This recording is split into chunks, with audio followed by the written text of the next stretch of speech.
it's late season and season's almost about over. And a lot of our stuff needs maintenance. And one thing of mine that needs maintenance more than anything is my D-loop. We use our D-loops a lot. We sometimes don't change them out from 2 or 3 years down the road or whatever, and they end up getting worn and tear, and then they break and they got to get changed. Just like anything else, your string needs reserved, your string needs waxed, your D-loop needs to be changed out, needs to be fixed, because I don't want to take a chance on being drawn back on something in the field and my D-loop end up breaking. So we're going to change out a D-loop.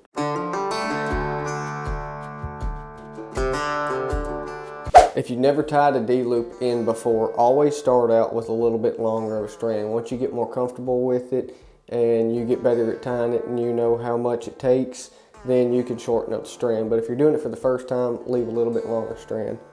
What I always do is I'll come in and I'll get a lighter on the first end and I'll just melt it away. Melt it real good, dab it.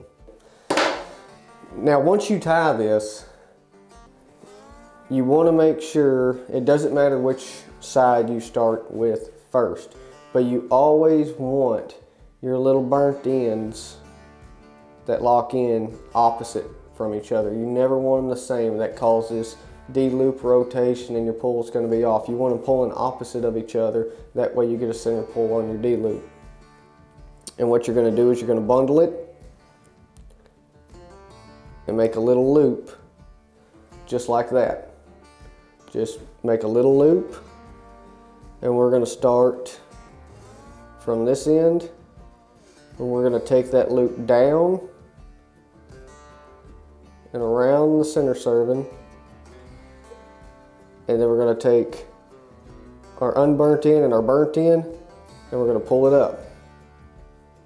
Just making a little hitch around it, and then we'll pull our unburnt end up towards the sky, pull it up, pushing down on the burnt end until it get locked in. We'll get that locked in, pulling our ends a little bit closer.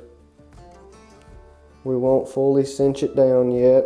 Okay, so now that we got our top, now that we have our top knock set tied up, our burnt ends facing away from us, we're going to want our end at our bottom knock set facing towards us. So to do that, you're going to take your long tag in, you're going to go underneath your knock set and your string, back through your D-loop, tighten it down, then you're going to go back underneath the string the opposite way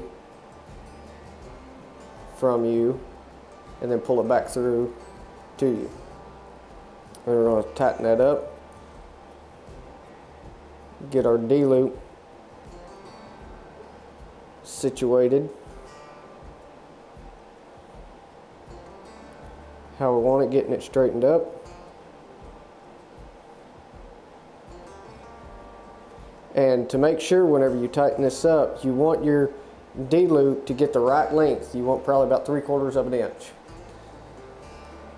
is what I like. What you want to do is you want to get it tight, make a little loop right there tight to the string, get it fairly tight.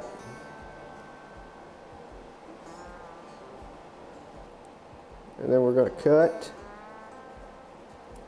our access off. And then we're going to pull a little bit more on this burnt end here. Get it up, flare it out. Always burn with your lighter facing up, that way your flame comes up away from your string.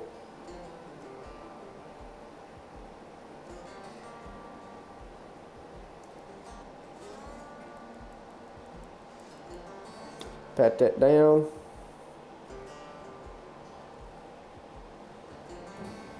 And that's how you get it tied.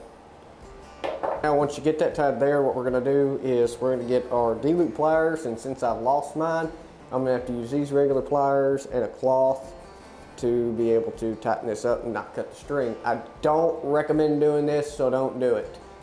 Always get D-loop pliers, and if you don't have D-loop pliers, then you can get needle nose pliers and a rat tail file and file out your grooves on each side. Just make sure you sand it down and make sure everything's smooth on it so you don't cut your string.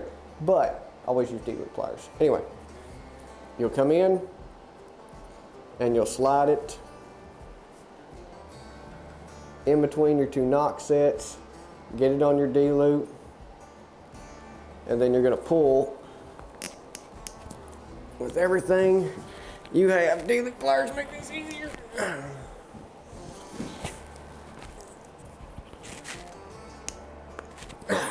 Pull that out.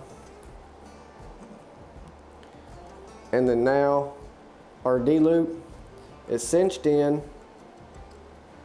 It's tied on both angles of the string. One side's facing away from us, one side's facing to us. Your D-loop's tied and you're ready to go back shooting again. Always make sure that you shoot, make sure it doesn't change your bow, because sometimes you might not always get your D-loop perfect and it's going to change how your bow tunes. So there you go, that's how you tie in the D-loop, guys. See ya.